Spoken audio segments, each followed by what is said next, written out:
Hablaremos de los conceptos de ventilación mecánica en bronquiolitis.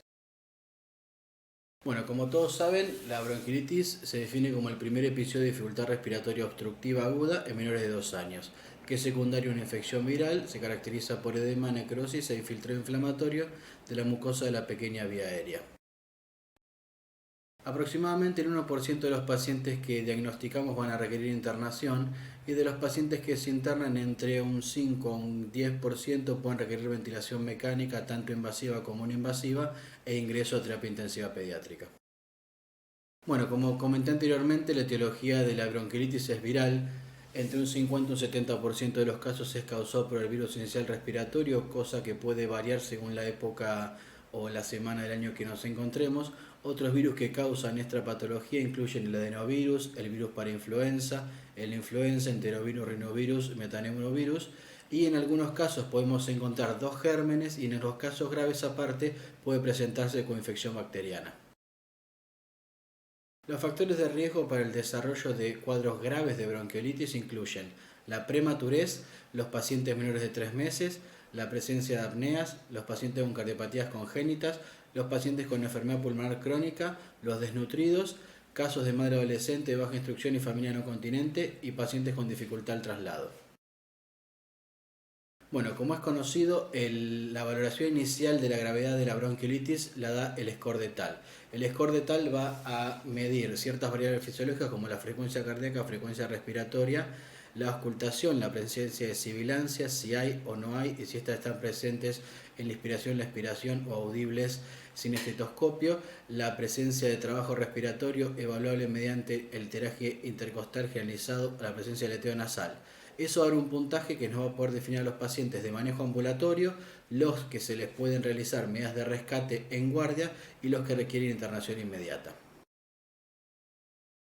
En la fisiopatología del desarrollo de la bronquiolitis o este tipo de patologías en los niños pequeños incluimos la mayor hiperreactividad bronquial, que los niños presentan un menor diámetro del árbol bronquial, que la resistencia de la vía aérea de los niños es mucho mayor que la resistencia en los adultos, la producción de edema de la submucosa y la alteración del clima mucociliar que genera acumulación de moco en la vía aérea y la disminución del diámetro de la vía aérea pequeña producida por la inflamación que la infección viral genera.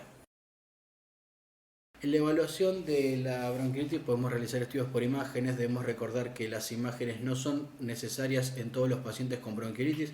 Generalmente los pacientes con cuadros leves y moderados de manejo ambulatorio no son necesarias su realización porque no nos va a cambiar la conducta a seguir. En la radiografía de tórax podemos observar atrapamiento aéreo, patrón intersticial, en algunos casos condensaciones, que pueden ser o una neumonía causada mismo por el virus que está causando la bronquiolitis o a veces por una coinfección bacteriana, la presencia de atelectasias o en algunos casos no encontraremos hallazgos patológicos.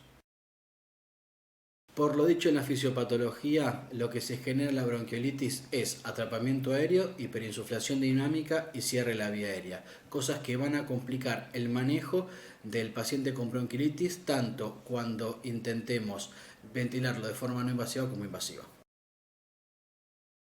La hiperinsuflación dinámica es un proceso que se genera en los pacientes obstructivos, tanto en los pacientes con bronquiolitis o con alguna otra patología obstructiva como puede ser el paciente asmático. La hiperinsuflación dinámica hará que en cada ventilación el paciente se quede con volumen residual, o sea, con volumen al final de la expiración que no va a poder expirar, lo cual va a generar atrapamiento aéreo y autopip, lo cual producirá aparte el cierre precoz de la vía aérea. Como resultado de lo dicho anteriormente, la expiración no puede ser completada antes del inicio de la próxima respiración. Esto hace que haya una hiperinsuflación progresiva, como se observa en el gráfico en la parte inferior de la diapositiva, en el cual con cada ventilación se va generando hiperinsuflación y produciendo atrapamiento aéreo. Bueno, una vez que el paciente ingresa a la guardia, hacemos su valoración con el score de Tal, decidimos a qué paciente, como dijimos anteriormente, vamos a manejar de manera ambulatoria, a cuáles vamos a internar y a cuáles vamos a tratar y hacer medidas de rescate en guardia. Internaremos a los pacientes con un puntaje de Tal mayor a 9, son pacientes con cuadros graves que requieren internación inmediata, o los pacientes que no respondan a las medidas de rescate que realizadas en guardia y que presenten un puntaje de Tal mayor a 6. Eso es un criterio de internación. Segundo criterio de internación es la presencia de hipoxemia. ¿Sí? Definimos hipoxemia con una saturación menor a 92%. Otros criterios de internación serán la dificultad para la alimentación, independientemente del score de tal que el paciente presente o de la saturación que presente, pacientes que tengan factores de riesgo para bronquiolitis grave, pacientes que por situaciones socioeconómicas no confiemos en que el tratamiento pueda ser llevado a cabo de forma efectiva, o pacientes que tengan dificultades para el traslado, o sea, para el acceso al sistema de salud. Ahora, de esos pacientes que ingresamos, los internaremos en las salas de pediatría general. Ahora, existen situaciones en las cuales debemos internar al paciente en terapia intensiva. Una razón es que a pesar del tratamiento con oxigenoterapia que estamos realizando, el paciente presenta una saturación menor a 90%. Otra, que el paciente tenga signos o síntomas de fatiga muscular y agotamiento, lo que nos haga pensar que el paciente requiere algún tipo de ventilación o soporte ventilatorio, sea invasivo como no invasivo, o la presencia de apneas recurrentes que hagan pensar también que el paciente debe recibir algún tipo de soporte ventilatorio. Entre las opciones terapéuticas que tenemos en los pacientes para la ventilación mecánica encontramos la ventilación invasiva y la ventilación no invasiva. Podemos intentar ventilación no invasiva en pacientes con aumento del trabajo respiratorio y con riesgo de claudicación respiratoria, o pacientes que hayan presentado apneas, pero el paciente no debe tener signos de claudicación respiratoria.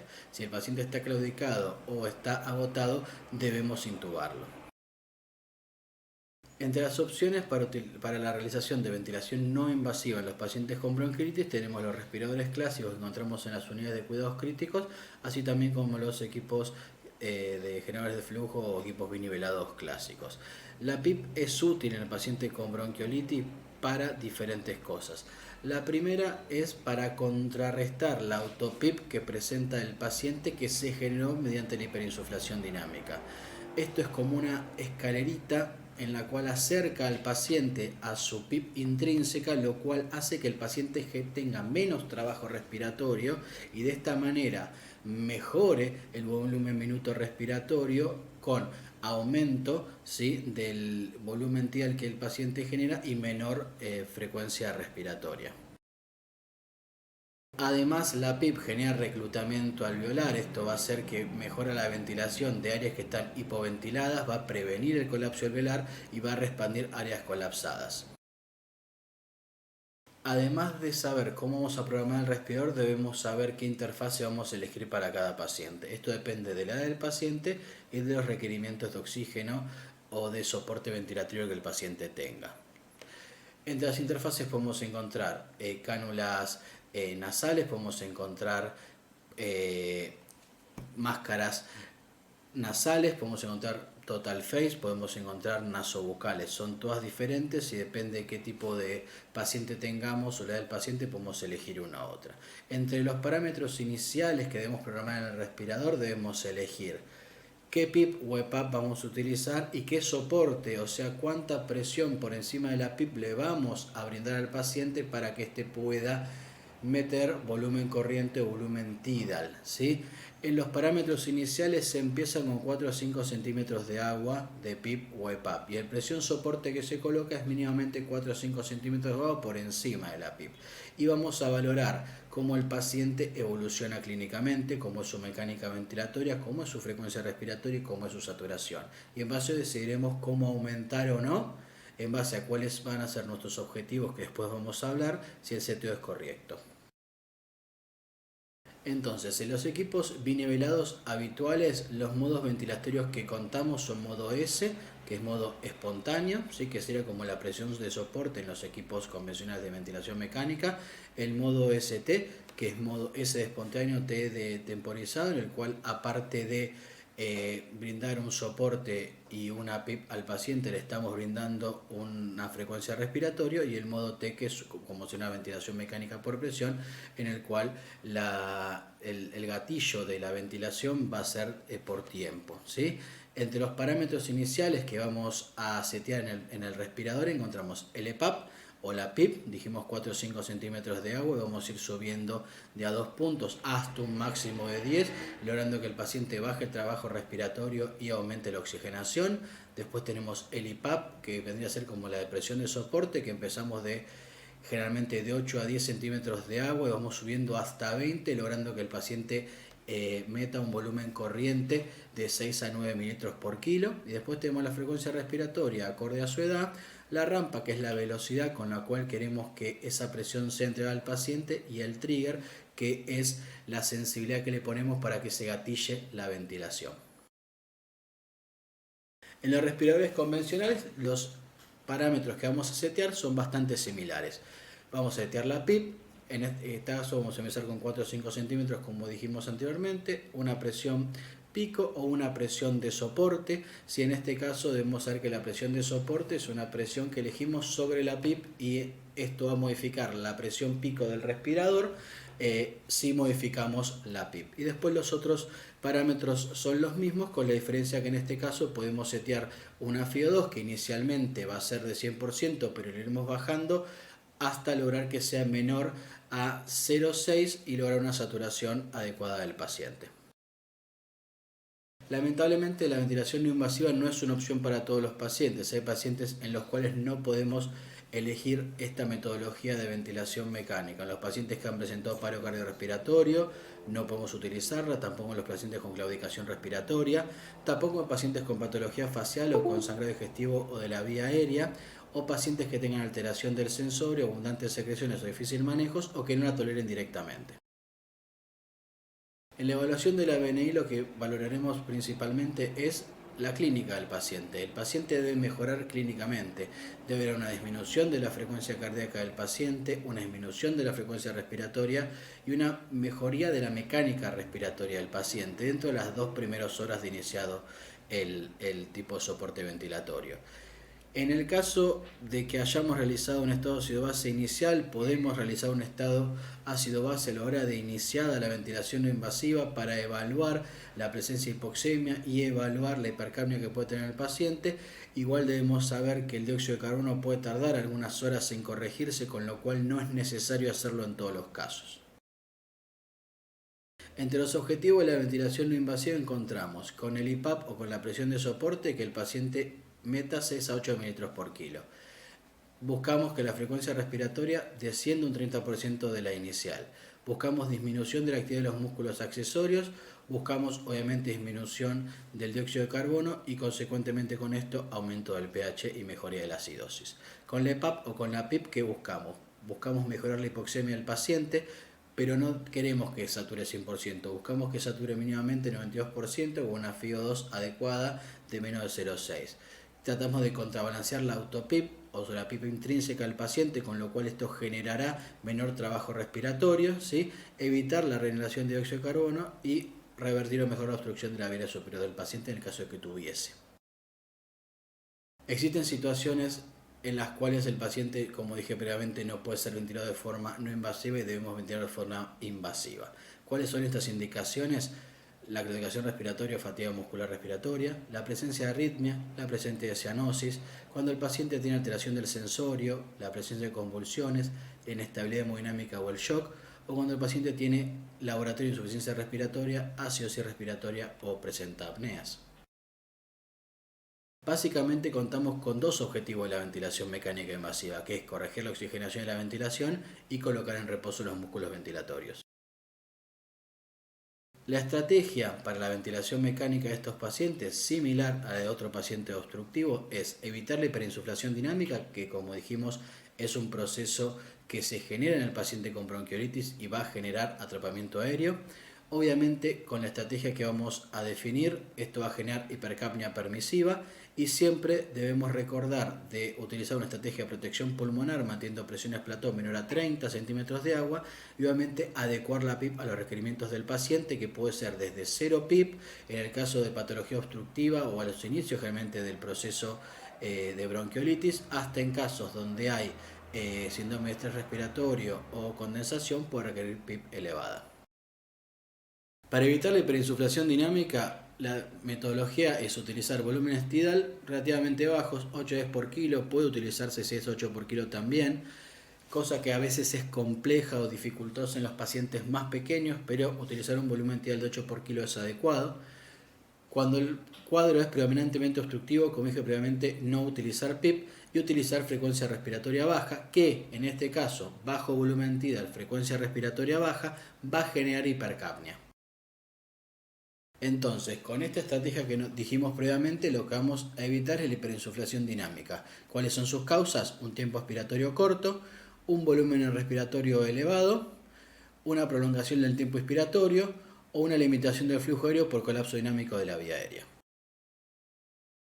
Como complicaciones de la hiperinsuflación dinámica podemos encontrar el barotrauma, sea escape de aire u otra forma, la inestabilidad hemodinámica que se genera por atrapamiento aéreo y se produce disminución del retorno venoso, disminución de la precarga, ¿sí?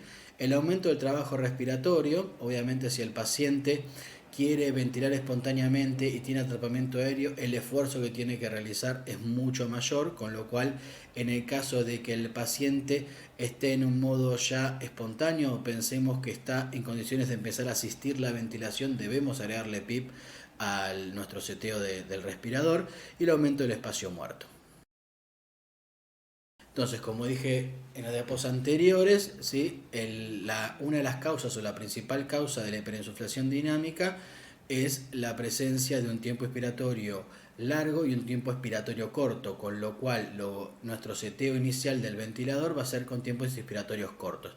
En el gráfico, o la tabla mejor dicho, que está en la parte inferior, se ven los tiempos inspiratorios que se utilizan en los pacientes según su edad, así que como observarán son menores a los que uno utiliza si ventila un paciente sin patología obstructiva, con el objetivo de prolongar un tiempo expiratorio que será resultado de la disminución del tiempo expiratorio y por utilizar frecuencias respiratorias más bajas que las habituales para la edad. ¿Cómo vamos a monitorear a estos pacientes? Mediante radiografía de tórax para evaluar la ubicación del tubo endotraqueal, para evaluar si hay signos de hiperinsuflación, para evaluar si tenemos atelectasias, condensaciones o si el paciente está virando hacia un distrés respiratorio.